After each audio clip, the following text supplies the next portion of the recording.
Okay, this is the pre. I've taken the strings off.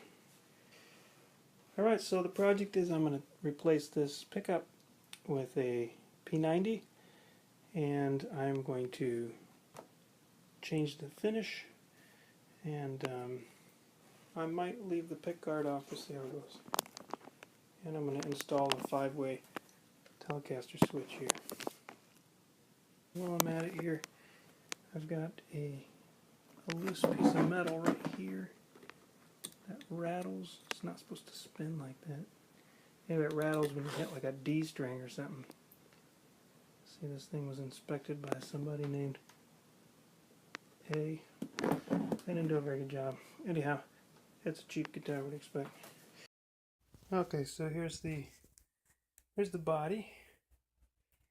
Now you can see I've taken the neck out. This is the this is that standard single coil pickup you get in a Telecaster. It's got a little spring in there. Mine does not have the cut here, so it's a possibility that I could cut out the cavity, put the P90 in, and not put a cover on. But I'd have to figure out what to do with these holes here. Just want to point this out. I find this so funny how small these things are. I don't know why. It probably looks big, but like just compare my hand to the size of this neck. When you think about an electric guitar, I don't think of the neck being that small. But for some reason, at least I don't.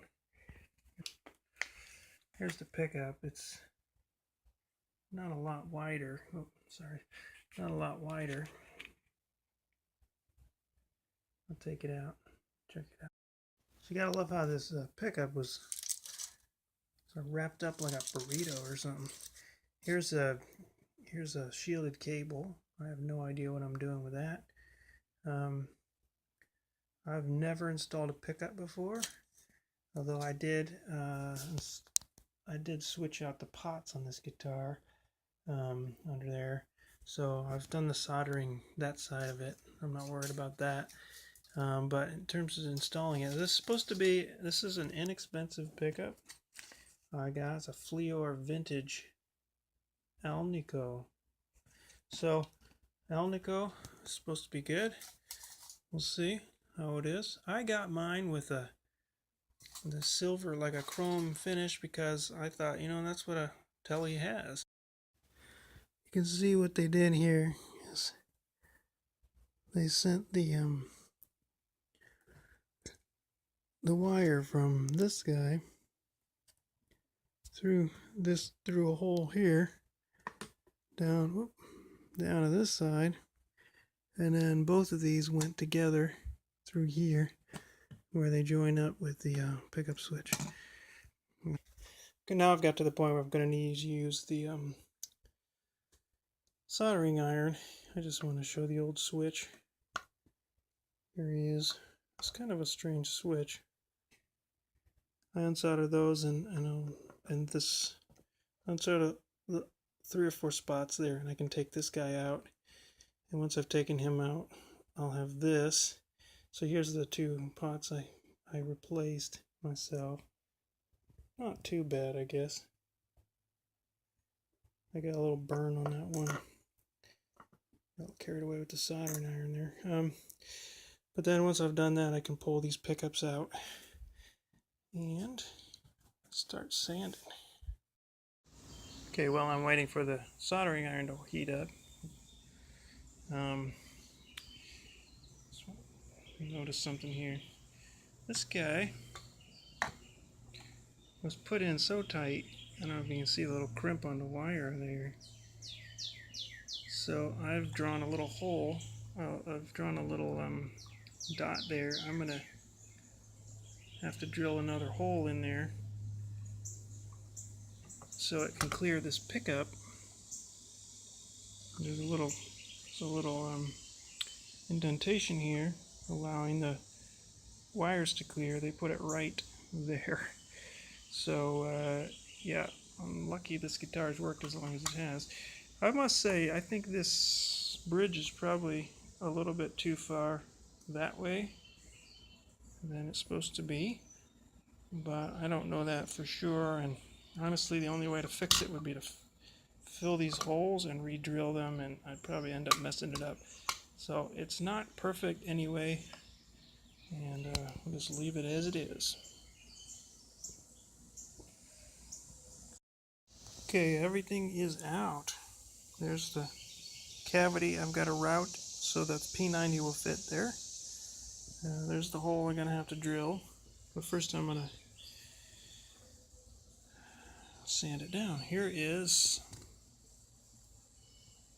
the input jack. I have never taken this out in the 40 years I've owned this guitar. 30 years, sorry, 30 years. I wasn't that young.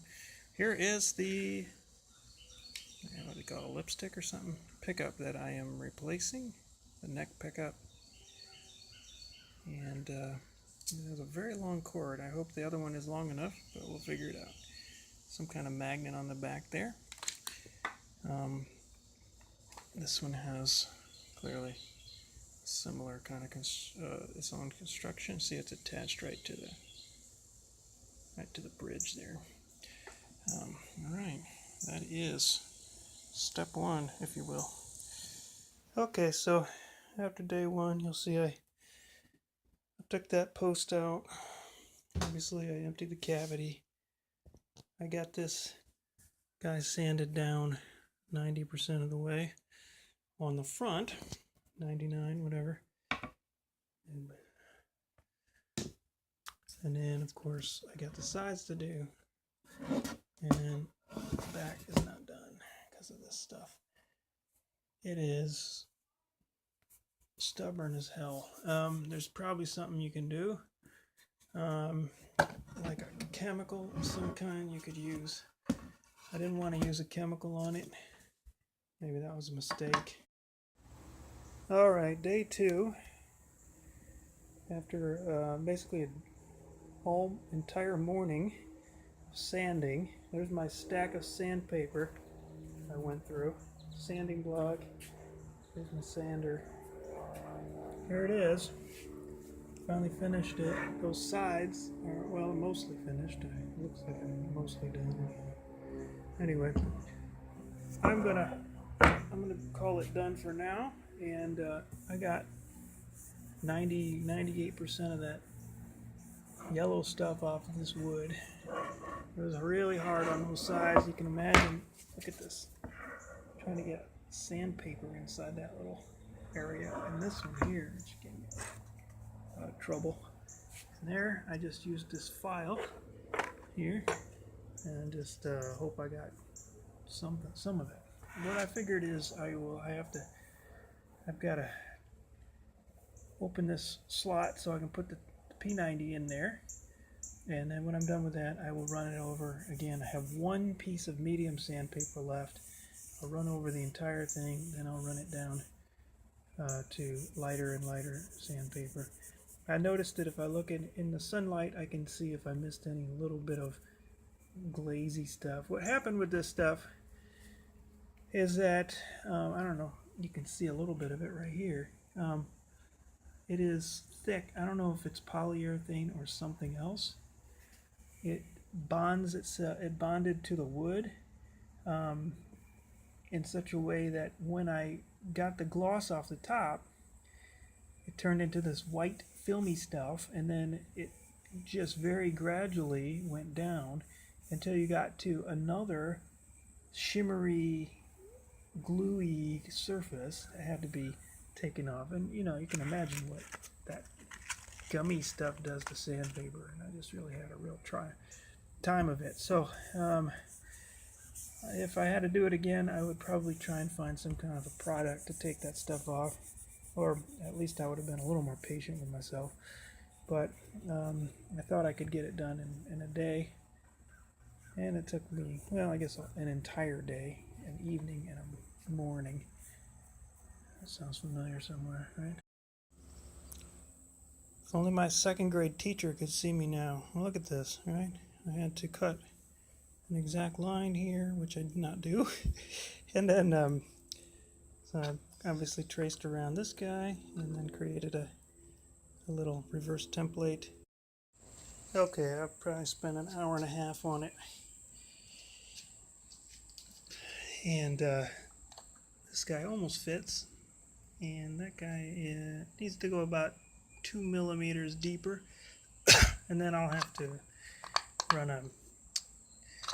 do some, what do you call it, sanding to get that guy to fit in there properly. But good progress. I'm not going to say it's better than a router. I will say, by the way, I don't know if you can see that, but because I had to pound down with my chisel, there's a bit of a brokenness to it. I don't think it's going to affect the guitar in any way. And I'm hoping to sand this still with a decent level of finish. Although the knife slipped here, I was lucky not to cut myself, and I did manage to cut the wood a bit. So, may not matter. Here's my trusty chisel and a hammer. That's most of what I'm doing, and then coming back in with the... Actually, this one's the most helpful one. Get those corners rounded out a little bit. I'm trying to rough it in so it's almost the right size and then sand it to the finish. But I'm tired, and when you're tired you start making mistakes, so I'm going to quit for now, for today. Alright, day 3. It's about noon, and after I got kind of a late start. You see this is pretty tight in here. I did manage to get it to fit all the way in, and there's the hole, you know. Okay, I went back in and fiddled, tinkered. I think I got this guy. I haven't tried it with the other. Of course, now I recognize that I probably should have left the sanding of the back of this until I was done. It's got some nicks and scratches and whatnot. You probably can't even see there. But I gotta run over it with another sanding anyhow. Should like to do today if I can. Alright, so I think that's gonna fit. I haven't tried it with the actual pickup in there yet, but it was worth going back and just scratching around a little bit. Alright, I ran over the entire thing again with sanding. Went down to a 220 grit. And I'm pretty happy with it. This is the color I've picked out for it. It looks kind of bluish in this camera right now, but it's somewhere between a blue and a green. If you look at this, is more blue. It's more gray blue, I guess. That's called Provence blue, and this is Aquarius. You can kind of see by contrast. I had considered this color, but I decided that I like this, and that's what I'm going to get, and that'll be the new color for the guitar. That'll be fun. So I'm psyched, and I'm even better. I'm done for the day. I'm done sanding. Whew. Alright, I just have to show this.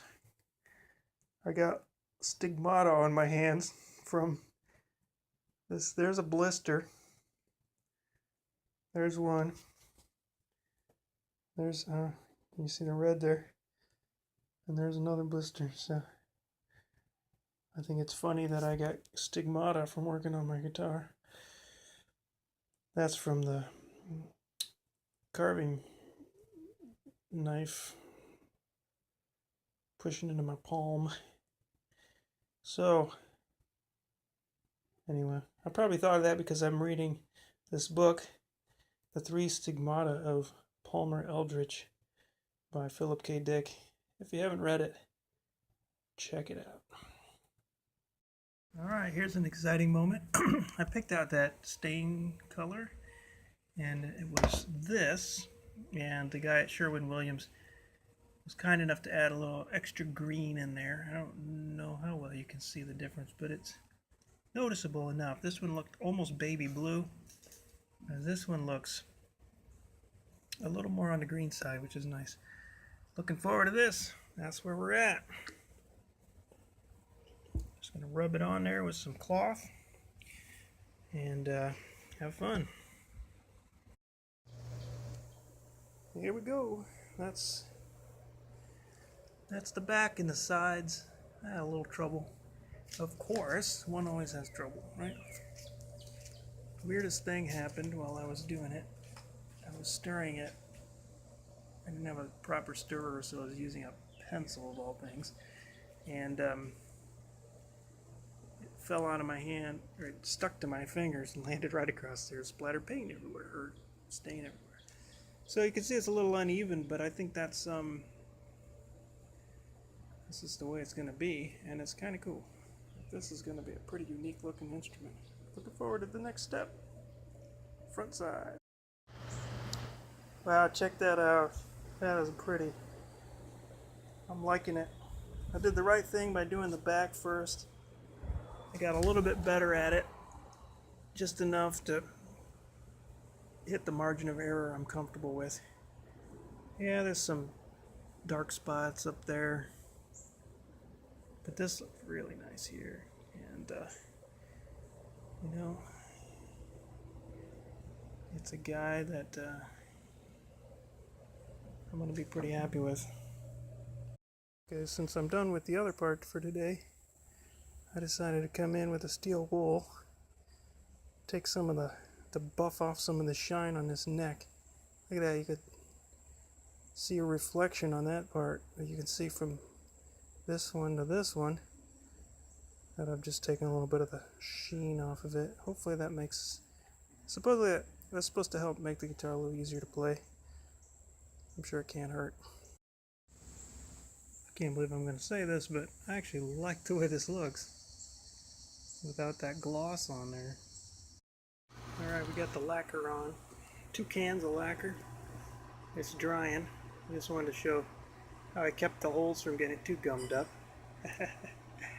How about that? That's fun. You know, there's bugs and crap outside, so some of that got on there. We'll see if I can get it out, and if not, character. So I had a little snafu here. This switch does not fit on my old control panel, and there's no convenient or easy way I could possibly fix that. So I had to take these 2 things out, the pots, and order myself a new control panel. It's about, I'm trying to think, I think it's about $8 or $10. It's chrome, it's shiny, it's new, it fits. And I'm hoping that I don't have to do anything to those holes to fit the pots in. I'm not supposed to have to. But it's no big, it didn't actually end up delaying the project because the guitar is taking, the lacquer is taking, we're going on a, let's see, I finished spraying it on Tuesday, today is Saturday, and it's still a little bit tacky to the touch. I don't know why. It said handle after an hour.